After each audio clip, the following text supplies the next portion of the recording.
herald angels sing, glory to the newborn King. Peace on earth and mercy mild, God and sinners reconciled. Joyful all ye nations rise, join the triumph of the skies. With angelic hosts proclaim, Christ is born in Bethlehem. Hark the herald angels sing, glory to the newborn King. Christ my highest heaven adored, Christ the everlasting Lord.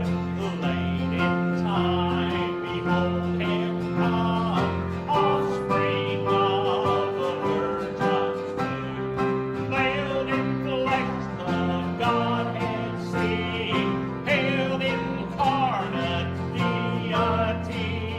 Pleased as man with men to dwell, Jesus our Emmanuel.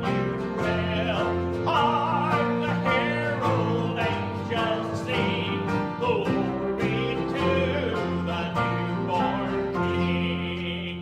Hail the heaven-born Prince of Peace, hail the Son of righteousness. Light and life to all he brings, risen with healing in his wings.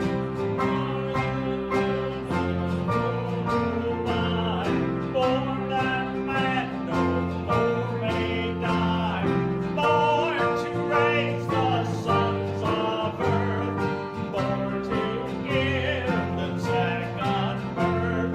Hark the herald angels sing, glory to the newborn King. Amen.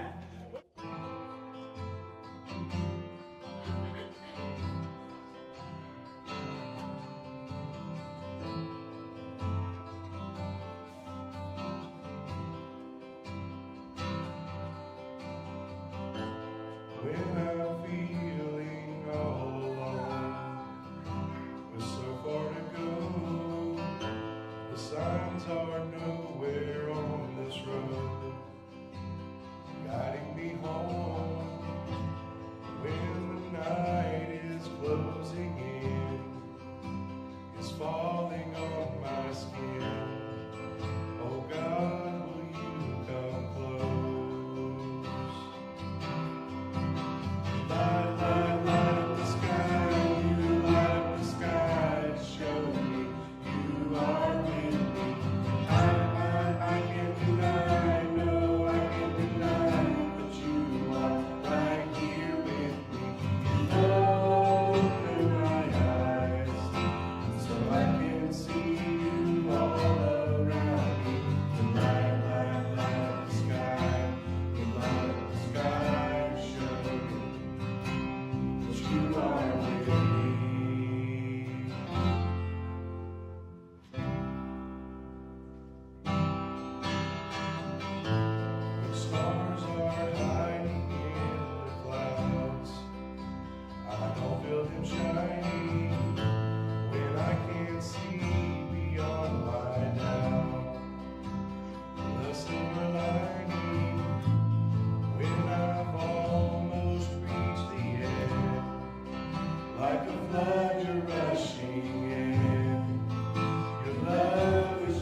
Turn to Luke chapter 15.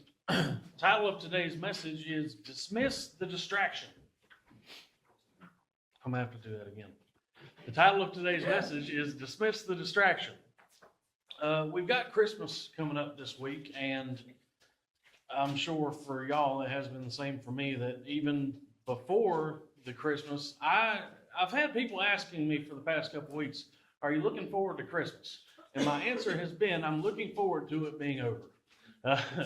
It creates such a busy time in our lives. We have to meet with, we don't have to, we get to meet with family. We get to see people that we don't usually get to spend time around. And life gets busy around the holidays. But I had a couple of experiences yesterday that the Lord gave me this message through that reminded me that the thing to do, my duty, when the weeks get busy and I feel like there's not enough time, is to dismiss the distractions. That means to send them off. In the times where I feel like life is too busy and I don't have time, especially for the Lord, that my job is to dismiss the distractions. Now, we're going to be reading out of Luke chapter 15, verse 11 today. It's the story of the prodigal son, the lost son is how it's titled in my Bible. And we're going to read out of this at first. Starting in verse 11. And he said, a certain man had 2 sons, and the younger of them said to his father, Father, give me the portion of goods that falleth to me. And he divided unto them his living. And not many days after, the younger son gathered all together and took his journey into a far country, and there wasted his substance with riotous living. And when he had spent all, there arose a mighty famine in that land, and he began to be in want.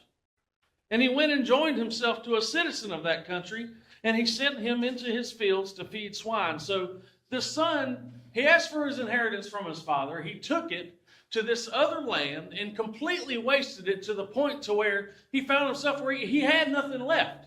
The only thing he had left was to go and feed these pigs in the field so that maybe, just maybe, he might be able to survive. Verse 14 again, and when he had spent all, there arose a mighty famine in that land, and he began to be in want. And he went and joined himself to a citizen of that country, and he sent him into his fields to feed the swine. And he would fain have filled his belly with the husk that the swine did eat, and no man gave unto him. And when he came to himself, he said, how many hired servants of my father's have bread enough to spare, and I perish with hunger? It says he came to himself. He had finally, I guess in a sense, come to realize what he had done. The distractions that he had found himself in were over, and they were done with. And he realized what he had done to himself and the things that he had wasted that his father had given him. He says in verse 18, I will arise and go to my father. Now he starts making this plan. He says, I will arise and go to my father, and I will say unto him, Father, I have sinned against heaven and before thee, and am no more worthy to be called thy son. Make me as one of thy hired servants. Now we'll see in these verses coming up, he had laid this plan out. He knew what he was going to say to his daddy when he was back in front of him. And he had it all planned out. He knew what he was going to say when he got back in front of his daddy for the hopes of maybe not even being accepted as his son again, but just as the servant, just as the one that gets the food scraps off of the table. He wanted to go back home and be in the presence of his father, not even as a son anymore, because he realized what he had done with his life. He just wanted to go back as just a servant. And so he laid out this plan, and he decided that he was going to go and see his daddy again. Verse 20. And he arose and came to his father, but when he was yet a great way off, his father saw him and had compassion and ran and fell on his neck and kissed him. And the son said unto him, Father, I have sinned against heaven and in thy sight, and am no more worthy to be called thy son. But the father said to his servants, Bring forth the best robe and put it on him, and put a ring on his hand and shoes on his feet. You see, the father wasn't concerned. The son didn't even get to finish the speech that he had prepared for his dad when he found himself in his midst again. The daddy didn't care about what he had done. He didn't care about what he had to say. He saw his son coming to him, and he had compassion on him the same way that Jesus Christ has compassion on us. Thank you. Thank you. When the Lord sees me running to him once again, he doesn't care what I did. Look, Jesus already paid the cost. He already paid the price. Yeah, that's right. It doesn't matter anymore. Thank you. The father didn't even let him finish what he was saying. He had this grand speech planned out. And he didn't even get to finish it because the father had received his son back. It didn't matter to him. But the father said to his servants, Bring forth the best robe and put it on him, and put a ring on his hand and shoes on his feet, and bring hither the fatted calf and kill it. And let us eat and be merry. For this my son was dead and is alive again. He was lost and is found. And they began to be merry. So what does this story have to do with the title of the message, Dismiss the Distractions? Jesus Christ gave us these parables as an example. And we see the father in this story is a perfect example of what Jesus Christ has done for us. So, when I titled this message, Dismiss the Distraction, it was a reminder to me as well as to all of us that in this busy time around Christmas, I didn't feel the Lord give me a Christmas message, but I wanted to tie it into Christmas somehow. When we find ourselves busy in this week, or it doesn't even have to be this week, in any time in our lives, if we find ourselves too busy, Act right. dismiss the distraction. It's my job, it's my responsibility to make room. When I feel like there's not enough time or not enough room for Jesus in my life, that's when I need to stop. Yeah.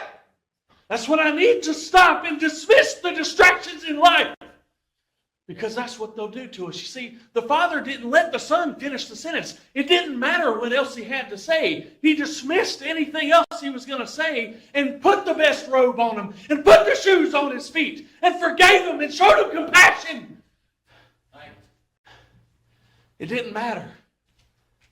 It didn't matter. And I'm not saying to what the world thinks is to make place for the Lord is to put a fake picture of him up on the wall and to have some sort of cross jewelry that they wear to remind themselves of the Lord. No, that's not what I'm saying at all, to make place for him and to set reminders for ourselves. We don't need those things. The things that we can have reminders, I can sit in a chair in my living room and just remember all the things that God has done in my life, and it's enough to carry me on for days and weeks. Yeah. Because what Jesus Christ has done is enough for a lifetime. It's enough. I had 2 instances yesterday that gave me this message. In the idea of dismissing the distractions, I almost missed something yesterday of where the Lord was trying to teach me something. And it had to do with my daughter, Sadie. We were on the way home yesterday, and she had done something that I let her know upset me. And I was a little rude with her.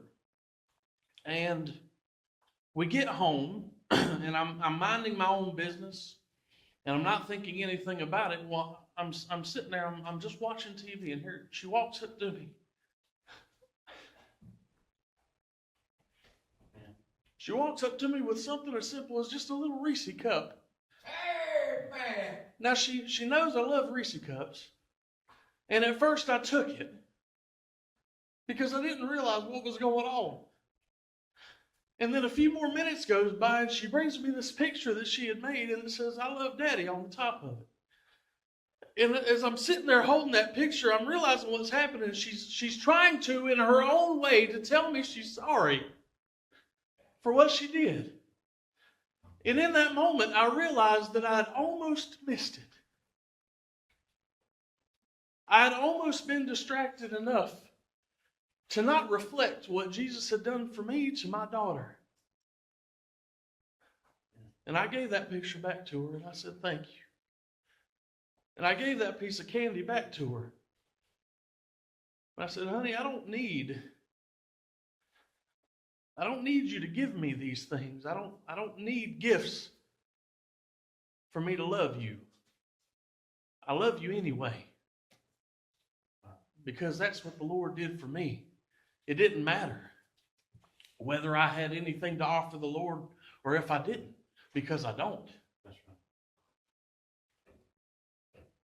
The Lord wasn't concerned with what I had to offer him when he went and bled on the cross for me. He wasn't concerned of what I could do for him when he finally came down and called my name and allowed me to repent of the things that I had done.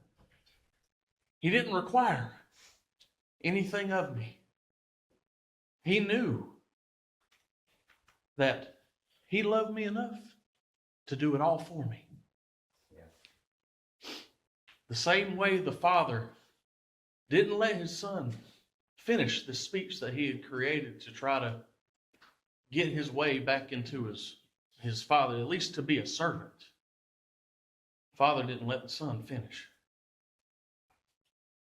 He said, don't. He acted like it didn't even matter. Just let's get the best robe for him. Let's put some shoes on his feet. Let's put the ring on his hand.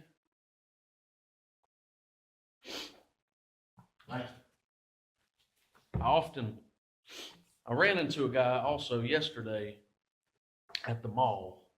I had to go in and get some work done on a watch that Samantha gave me for Christmas. And I saw somebody that I hadn't seen in years, that I'm not sure if the Lord had done anything for him back in the day. Back in the day, they professed that the Lord had done something for him, and I'm not one to question that.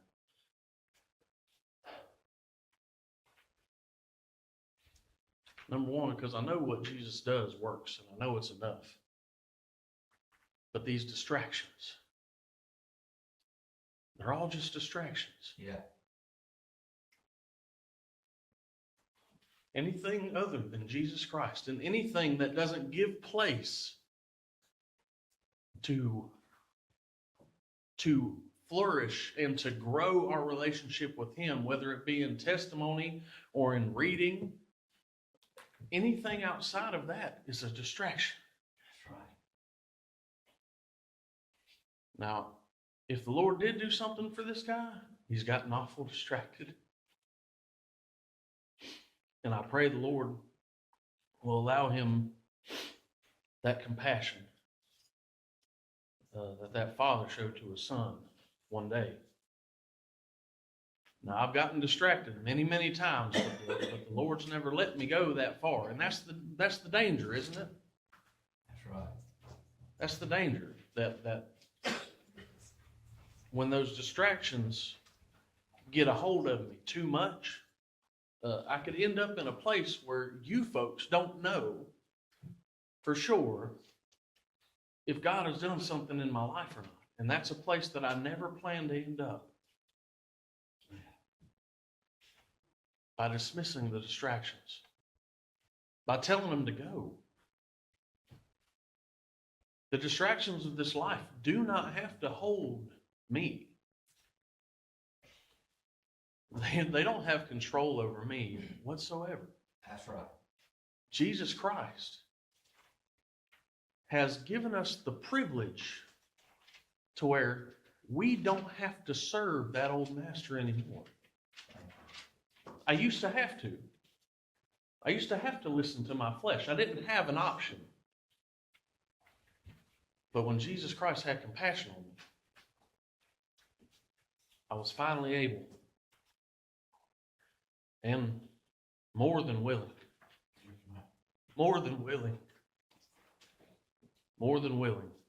to dismiss the distractions, because I understood what he had to go through and what he endured to allow me that privilege. So I'm thankful for the gospel.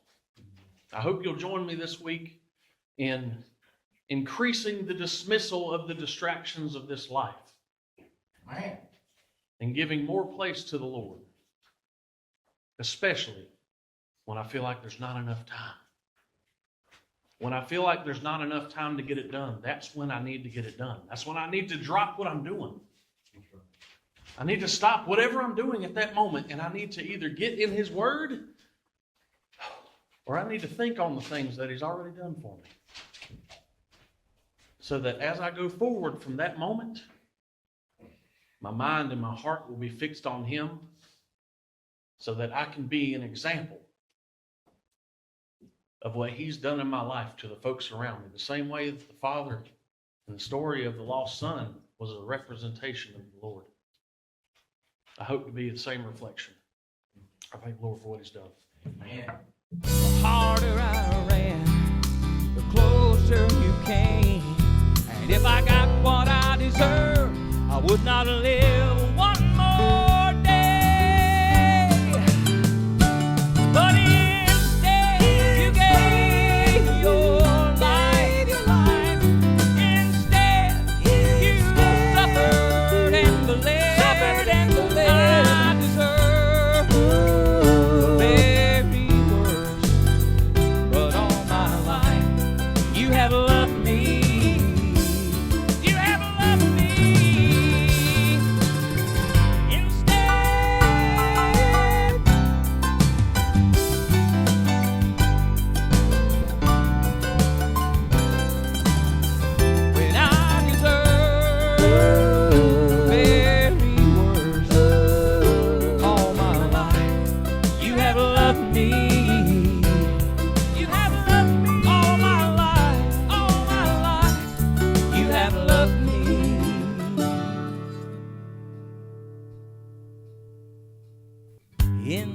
day.